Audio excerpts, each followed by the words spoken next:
जय श्री कृष्णा। राधे राधे। आज सुनेंगे 7 भाई और एक बहन की बहुत ही अच्छी कहानी। आखिर क्यों 7 भाइयों ने अपनी ही बहन को मारकर उसका मांस खाया था? आइए इस कहानी को सुनते हैं। ये कहानी आपका दिल दहला देगी। बहुत पुराने समय की बात है। एक गांव में एक परिवार रहता था जिसमें 7 भाई और एक बहन रहती थी। उनके माता पिता जल्दी ही गुजर गए थे, तो बच्चों ने भी जल्दी ही व्यवहारिक काम सीख लिया था। सातों भाई अपनी बहन से बहुत प्यार करते थे और बहन भी अपने भाइयों का बहुत ख्याल रखती थी। इसी तरह समय बीतता गया और एक दिन जब सातों भाई शिकार पर गए थे, वापस लौटते शाम होने को चली थी, तभी वह बहन उनके लिए भोजन तैयार कर रही थी। जब वह सब्जी के लिए हरी साग काट रही थी, तभी चाकू की तेज धार से उसकी उंगली कट गई और खून बहने लगा। पहले तो वह घबरा गई, लेकिन खुद को संभाला। उसने सोचा, अगर भाइयों को पता चला तो बहुत परेशान होंगे, मुझे उन्हें यह बात नहीं बतानी चाहिए। उसने जल्दी से बहते हुए खून को अपनी ओढ़नी से पोंछना चाहा, लेकिन उसे लगा कि अगर भाई ध्यान से देखेंगे तो उन्हें पता चल जाएगा। बहुत सोच विचार के बाद जब उसे कुछ समझ न आया तो उसने अपना बहता हुआ खून उसी साग में पोंछ लिया जिसकी वह सब्जी बनाने जा रही थी। जब शाम को सातों भाई घर लौटे तो बहन ने सभी के लिए खाना परोसा। आज का साग इतना स्वादिष्ट था कि सातों भाई अपना उंगलियां चाटते रह गए और बोले, बहन, आज की साग तो लाजवाब बनी है, ऐसा स्वाद पहले कभी नहीं आया। बहन उनकी तारीफ सुनकर मुस्कुरा उठी। उसने सोचा कि चलो भाई खुश हैं, यही बहुत है। लेकिन बात यही खत्म नहीं हुई। अगली सुबह जब सातों भाई शिकार के लिए जंगल गए तो उसी बात पर चर्चा छिड़ गई कि बहन ने साग में ऐसा क्या डाला था कि उसका स्वाद इतना लजीज था। सबने तय किया कि आज इसके बारे में बहन से जरूर पूछेंगे। शाम को सातों भाई जल्दी घर लौट आए तो देखा बहन खाना बना रही है। तब बड़ा भाई उसके पास जाकर बोला, बहन, तुमने कल साग में ऐसा क्या डाला था? उसका स्वाद बहुत ही अनोखा था। बहन ने पहले तो बात को टालने की कोशिश की, लेकिन बड़े भाई के बार बार पूछने पर उसने बता दिया कि उसकी एक उंगली कट गई थी और उसने अपना बहता हुआ खून उसी साग में मिला दिया था। जैसे ही यह बात 6 भाई के कानों तक पहुंची तो मानो उनके चेहरे के भाव ही बदल गए थे। शाम को जब सातों भाई एक साथ बैठे तो बड़ा भाई बाकी भाइयों से कहने लगा, जरा सोचो, जब बहन के खून की चंद बूंदें इतनी स्वादिष्ट है तो उसका मांस कितना स्वादिष्ट होगा। बाकी भाई भी इस क्रूर विचार पर सहमति जताते हुए बोला, हाँ, अवश्य ही बहन का मांस तो बहुत ही स्वादिष्ट होगा। अब 6 भाइयों को बहन का मांस खाने की लालसा जाग उठी, परंतु सबसे छोटा भाई को यह सुनकर गहरी बेचैनी हुई। उसने सोचा, कैसे हो सकता है कि कोई अपनों के साथ इतना भयानक विचार करे। तभी बड़ा भाई बोला, कल ही हम लोग बहन को शादी का झांसा देकर जंगल के तरफ ले जाएंगे और तीर मारकर उसको मार डालेंगे, फिर उसका स्वादिष्ट मांस खाएंगे। सभी भाइयों ने हामी भरते हुए बड़े भाई की बात मान ली, लेकिन छोटा भाई अपने भाइयों की बातें सुनकर बहुत ही परेशान होने लगा। वह अपनी प्यारी बहन को बचाने के लिए बेचैन सा हो गया। वह खुलकर इसका विरोध नहीं कर सकता था क्योंकि 6 भाई एक तरफ थे। अगले दिन बड़े भाई ने बहन को बड़े प्रेम से बुलाया, प्यारी बहन, तुम अब शादी के उम्र की हो गई हो। हमने तुम्हारे लिए एक बहुत ही सुंदर और योग्य वर खोजा है। आज हम तुम्हें उसका घर दिखाने के लिए ले चलेंगे। तुम तैयार हो जाओ। बहन यह सुनकर बहुत खुश हुई। आखिरकार वह भी अपना घर परिवार बसाने का सपना देख रही थी। वह उत्साह से तैयार हुई और अपने भाइयों के साथ चल पड़ी। रास्ते भर बहन खुश थी, लेकिन बहुत दूर तक चलने के कारण बहन पूरी तरह से थक चुकी थी। तभी उसने बड़े भाई से पूछा, भैया, मेरा ससुराल अब कितना दूर है?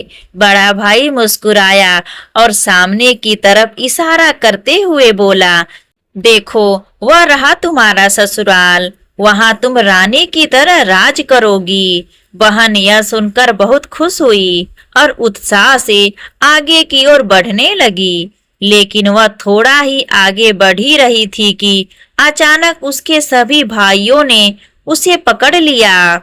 बहन को कुछ नहीं समझ में आ रहा था। उन सातों भाइयों ने अपनी ही बहन को एक पेड़ में रस्सी से बांध दिया। बहन घबरा उठी। उसने घबरा कर पूछा, भैया, यह क्या कर रहे हो? पर उसके भाइयों के चेहरे पर अब किसी प्रकार की दया या प्रेम नहीं था।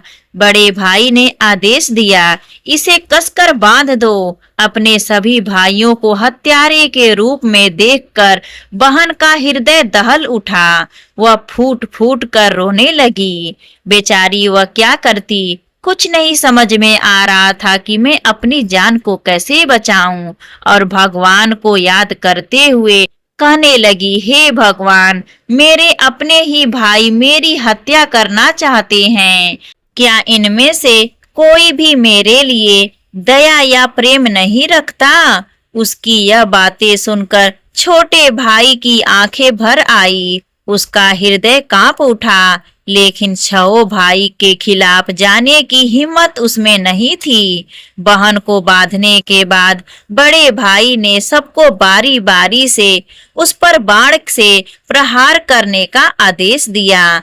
बड़ा भाई अपनी बहन पर पहला तीर चलाने ही वाला था, तभी बहन भाई के सामने करुण स्वर में गाना शुरू कर दिया, मारो मारो भैया, छाती में लक्ष्य करके भैया, छाती में लक्ष्य करके, तुम्हारा तीर जंगल को जाएगा भैया। बड़े भाई ने कठोरता से तीर चलाया, लेकिन निशाना चूक गया। इसके बाद दूसरा भाई तीर चलाने को आगे बढ़ा। बहन ने पुनः वही करुण गीत गाया। दूसरा भाई भी निशाना साधने में असफल रहा। एक एक करके सभी छह भाइयों ने अपनी बहन को मारने की कोशिश की, परंतु हर बार उनका निशाना चूक जाता। अब सबसे छोटा भाई की बारी थी। सभी भाई उस पर चिल्लाते हुए बोले, पूरी ताकत से तीर चलाना, बहन को एक ही तीर में मार डालना। अगर तुम असफल रहे तो हम तुम्हें भी जिंदा नहीं छोड़ेंगे, तुम्हें भी मार डालेंगे। छोटे भाई के लिए यह स्थिति आसान नहीं थी। वह अपनी बहन से अत्यधिक प्रेम करता था, स्नेह करता था। बहन ने जब छोटे भाई की जान खतरे में पड़ते देखी तो उसने मन ही मन निर्णय कर लिया, वह अपने प्राण त्याग देगी, लेकिन अपने सबसे प्रिय भाई को मरने नहीं देगी।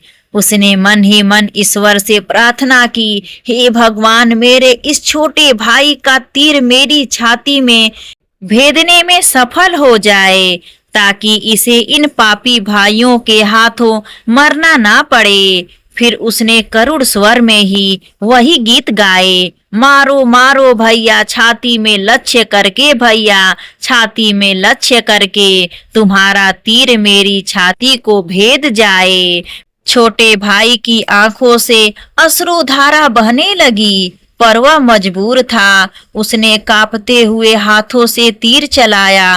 तीर बहन की छाती में गहराई से उतर गया। वह दर्द से कुछ देर तक छटपटाती रही। और फिर उसकी आंखें हमेशा के लिए बंद हो गई। छह भाइयों ने अपनी कुटिल योजना को सफल होते देखा तो उनके चेहरे पर क्रूर मुस्कान आ गई।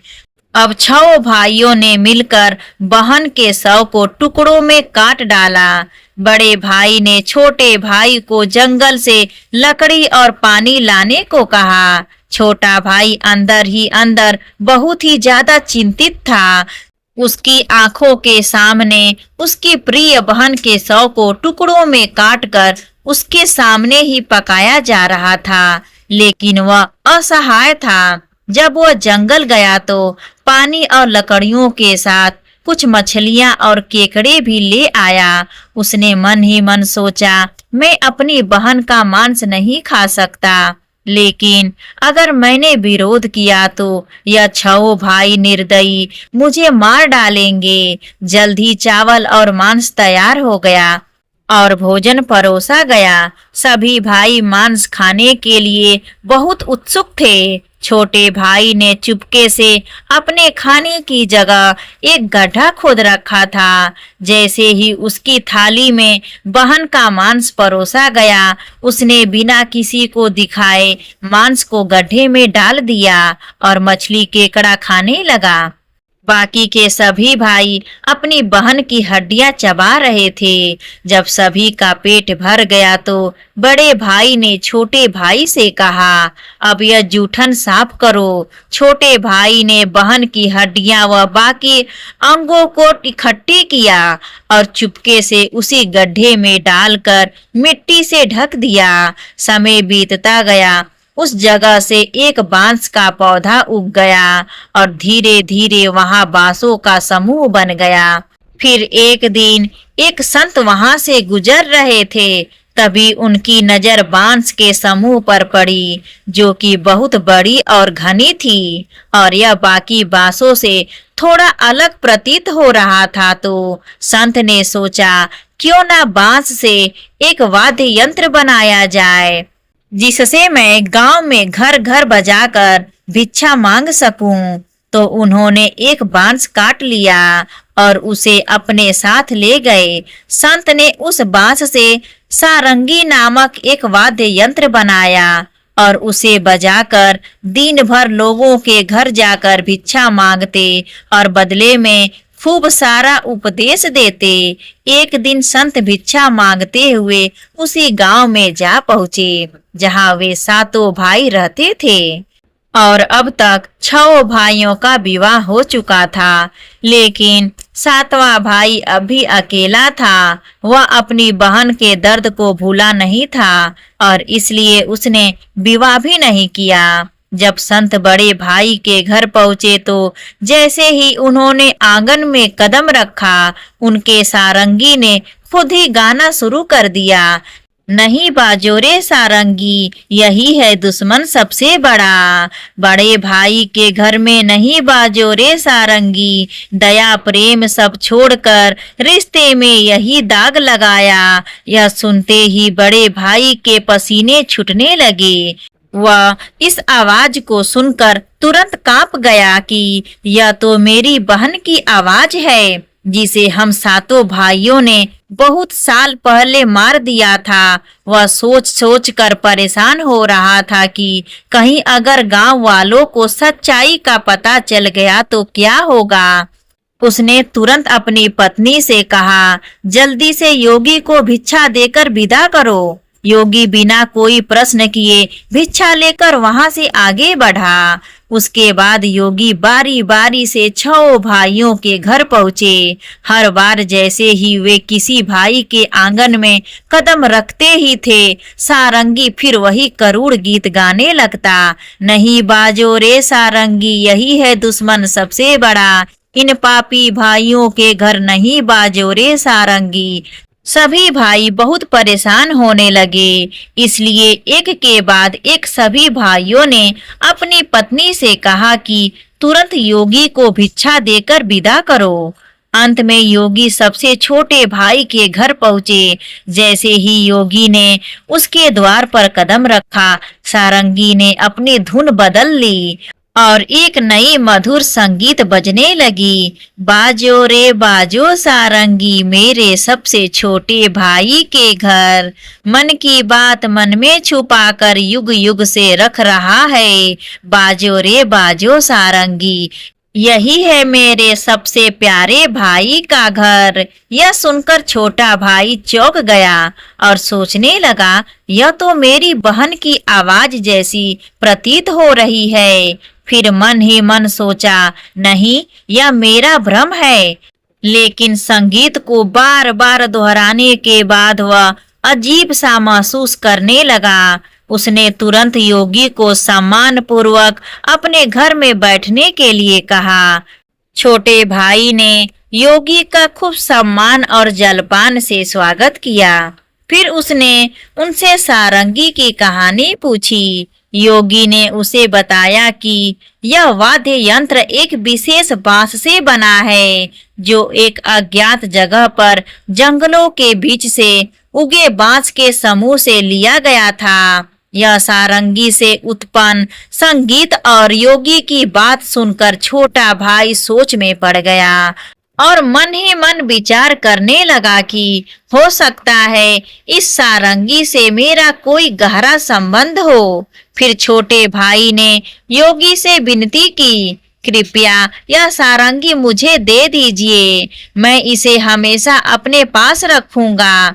योगी ने सहानुभूति से उसकी ओर देखा और बिना कोई सवाल किए वह सारंगी छोटे भाई को सौंप दिया और वहां से चला गया। योगी के जाने के बाद छोटे भाई ने सारंगी को एक पवित्र स्थान पर रख दिया।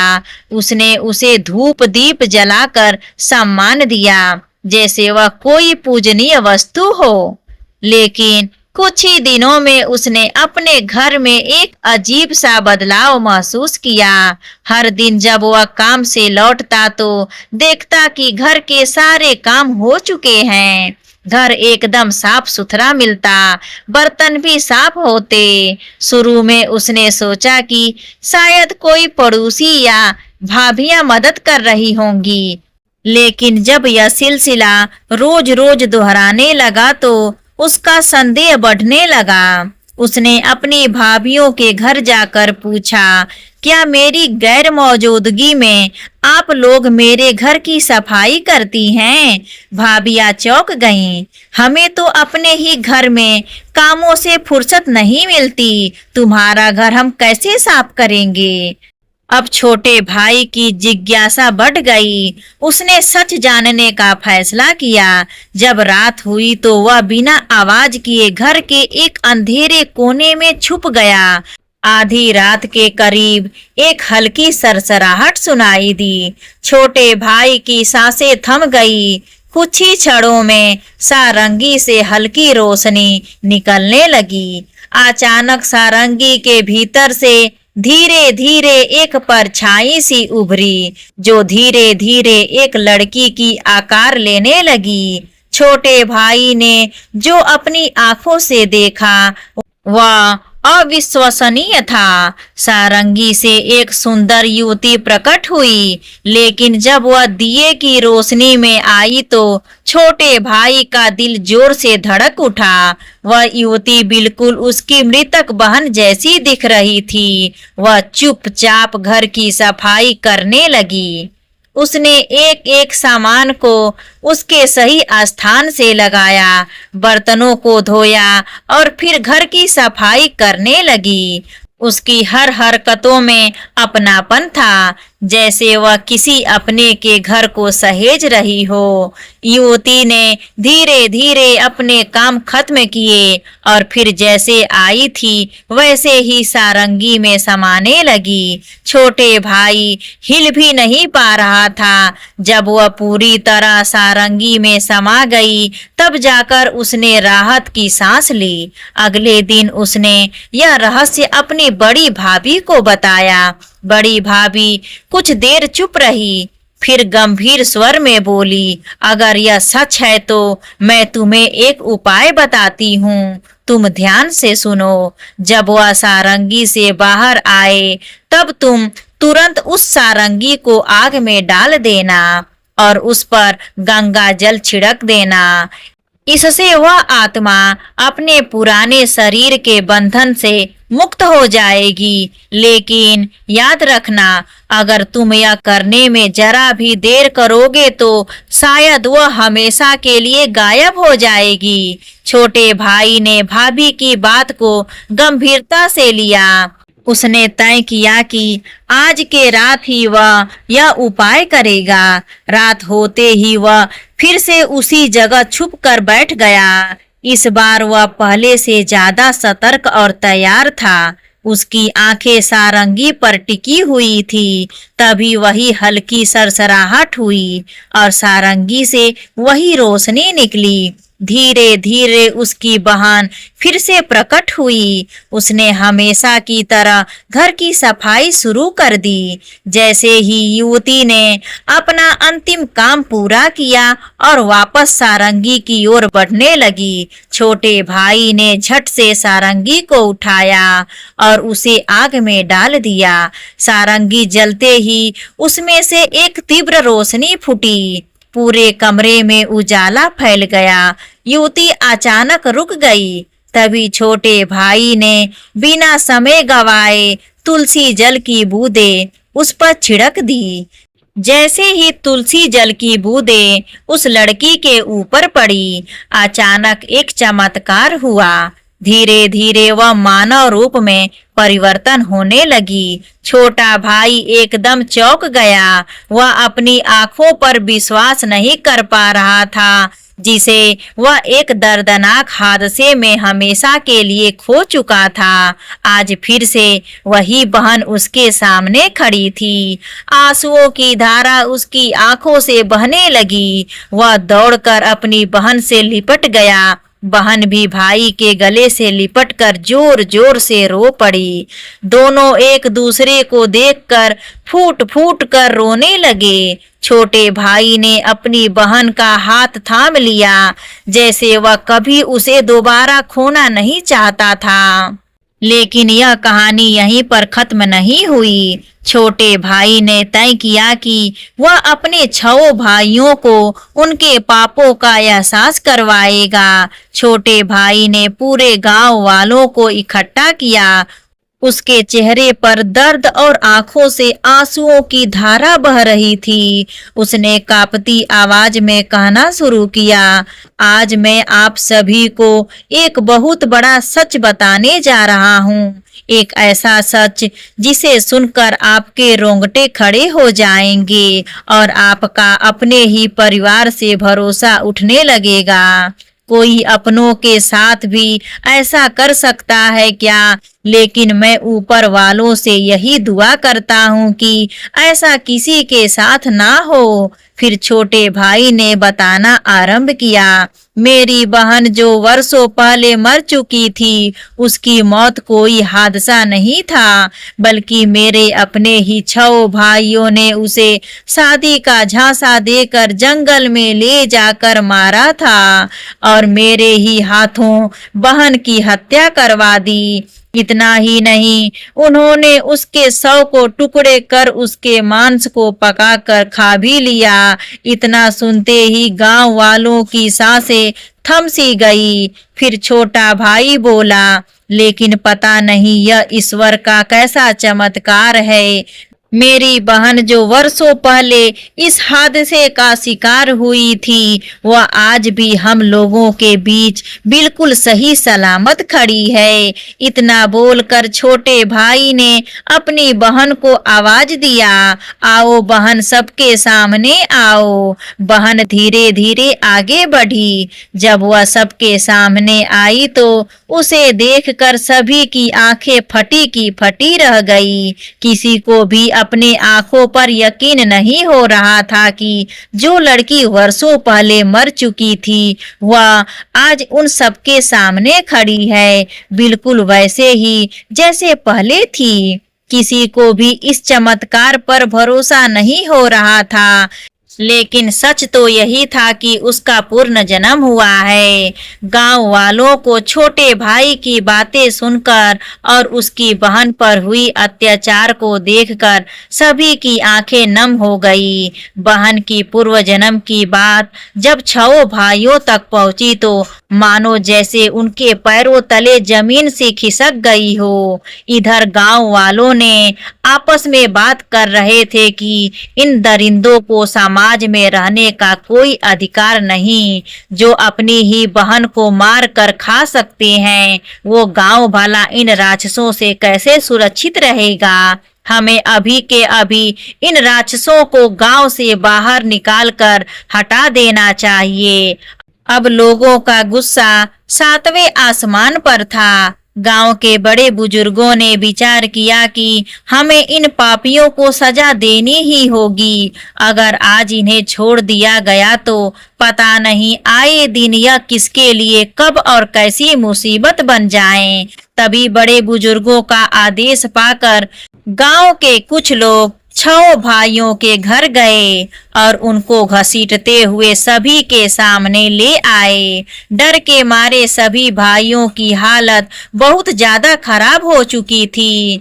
अब गांव वालों ने फैसला सुनाया कि इन दुराचारियों को लाठियों और डंडों से पीटते हुए गांव की सीमा तक छोड़ जाएं और याद रहे आज के बाद यह कभी भी इस गांव में दिखाई नहीं देने चाहिए। इतना सुनते ही छओ भाई गांव वालों के सामने गिड़गिड़ाकर अपनी जिंदगी की भीख मांगने लगे। लेकिन उनकी काली करतूतों को जानकर किसी को भी उन पर दया नहीं आई। यहाँ तक कि उनकी पत्नियां भी उनकी घिनौनी हरकतों को जानकर उनको हमेशा के लिए छोड़कर अपने मायके चली गईं। इधर लोगों की आंखों में गुस्से की ज्वाला भड़क रही थी। अब छओ भाइयों को लग रहा था कि आज उनकी जिंदगी का आखिरी पल है और अब उन्हें बचाने के लिए कोई आगे नहीं आएगा। यह सब सोचकर उनका रो रो कर बुरा हाल हो गया था। लेकिन तभी उनकी ऐसी दुर्दशा और बेबस हालत को देखकर बहन से रहा नहीं गया और उनको बचाने के लिए आगे आई और रोते हुए गांव वालों से बोली, मैं जानती हूँ कि मेरे भाइयों की गलती माफी के लायक नहीं है, लेकिन है तो यह मेरे अपने ही भाई। इन्हें अपनी गलती का एहसास हो चुका है। मैं आप सभी से हाथ जोड़कर विनती करती हूँ कि इन्हें अपनी गलतियों को सुधारने का एक मौका दीजिए। वह बार बार रोते हुए गांव वालों से विनती कर रही थी। यह सब देखकर छओ भाइयों का हृदय कांप उठा। वे आपस में एक दूसरे से कहने लगे कि जिस बहन के ऊपर हम लोगों ने इतना अत्याचार किया, आज वही हमें बचाने के लिए सामने खड़ी है। उन्हें अपनी गलतियों पर गहरा पछतावा होने लगा और वे फूट फूट कर रोने लगे। बहन का अपने भाइयों के प्रति प्रेम और क्षमा भाव को देखकर गांव वालों का हृदय भी पिघल गया। उन्होंने भाइयों को माफ कर दिया। भाई को माफ होते देख बहन बहुत खुश हुई और उनके पास गई। तभी सभी भाई रोते हुए बहन के सामने हाथ जोड़कर अपने किए की माफी मांग रहे थे और अपने गलतियों को कोस रहे थे। बहन से अपने भाइयों की आंखों में आंसू देखी नहीं गई और वह खुशी खुशी अपने भाइयों को माफ कर दी। सभी भाई बहन से लिपट कर रो पड़े। यह सब देखकर गांव वालों के भी आंखों में से आंसू झलक आए।